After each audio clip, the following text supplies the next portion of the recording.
अशोक खरात प्रकरणात आता एक नवं वळण आलंय. या प्रकरणात सरकारी वकील मिळत नसल्याच्या चर्चांदरम्यान ॲडव्होकेट असीम सरोदेंनी फेसबुक पोस्ट करत मोठं वक्तव्य केलंय. सरोदेंनी म्हटलंय की जर खरात सारख्या भोंदूबाबा विरोधात कठोर कारवाई करायची असेल तर ते स्वतः विशेष सरकारी वकील म्हणून ही केस लढण्यास तयार आहेत. त्याचबरोबर त्यांनी सरकारी वकील नियुक्ती प्रक्रियेवर सुद्धा अप्रत्यक्षरित्या टीका केली आहे. विशेष सरकारी वकील नेमण्यामागे राजकारण होत असल्याचाही त्यांचा आरोप आहे. आता सरोदेंची नेमकी फेसबुक पोस्ट काय आहे ती पाहूयात.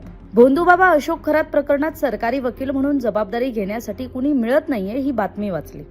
आमचे मित्र अजय मिसार सरकारतर्फे महाराष्ट्रातील अनेक केसेसमध्ये व्यस्त असल्यानं असेल कदाचित त्यांनी खरात केसमध्ये सरकारी वकील म्हणून जबाबदारी घेण्यास नकार दिलाय. वैसे तो मैं बहुत प्रभावित हूं आपसे. फेम एकमेव विशेष म्हणून स्वतःला प्रस्थापित केलेले महोदय दिल्ली सभेत जाऊन बसलेत, पण तरीही मीच विशेष सरकारी वकील म्हणून केस चालवणार असा त्यांचा हट्ट असतो. त्यांना सरकारनं विचारून बघावं. ते कायदा आणि फायदा दोन्ही बाजूंनी विचार करू शकतात. खरात सारख्या भोंदूबाबालाच नाही तर अशा प्रवृत्ती नेस्तनाबूत करायच्या असतील तर खरात विरोधातील या केसमध्ये विशेष सरकारी वकील म्हणून काम करण्याची माझी तयारी आहे. पण विशेष सरकारी वकील म्हणून नियुक्ती करण्याचं राजकारण आहे.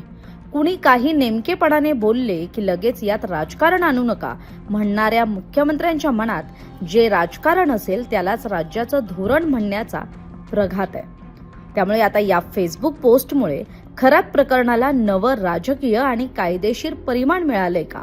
आता सरकार या ऑफरकडे कसं पाहणार?